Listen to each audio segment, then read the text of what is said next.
1 Samuel 7.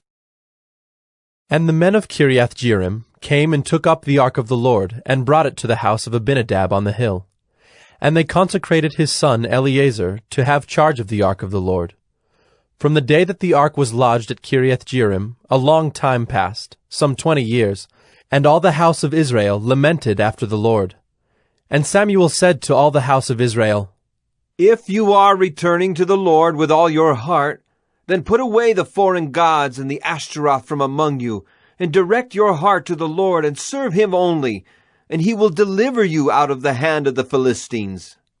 So the people of Israel put away the Baals and the Ashtaroth, and they served the Lord only.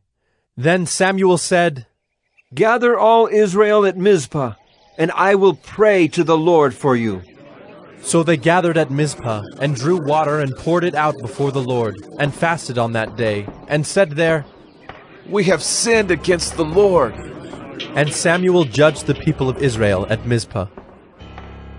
Now when the Philistines heard that the people of Israel had gathered at Mizpah, the lords of the Philistines went up against Israel. And when the people of Israel heard of it, they were afraid of the Philistines.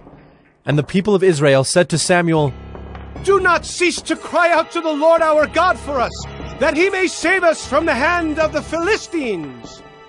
So Samuel took a nursing lamb and offered it as a whole burnt offering to the Lord. And Samuel cried out to the Lord for Israel, and the Lord answered him. As Samuel was offering up the burnt offering, the Philistines drew near to attack Israel.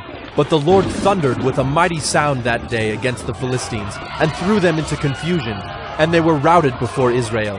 And the men of Israel went out from Mizpah, and pursued the Philistines, and struck them as far as below Bethkar. Then Samuel took a stone, and set it up between Mizpah and Shen, and called its name Ebenezer.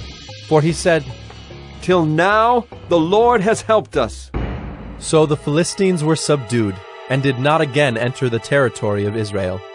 And the hand of the Lord was against the Philistines all the days of Samuel.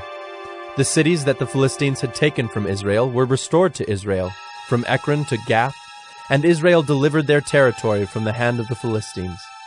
There was peace also between Israel and the Amorites. Samuel judged Israel all the days of his life, and he went on a circuit year by year to Bethel, Gilgal, and Mizpah, and he judged Israel in all these places. Then he would return to Ramah, for his home was there, and there also he judged Israel. And he built there an altar to the Lord.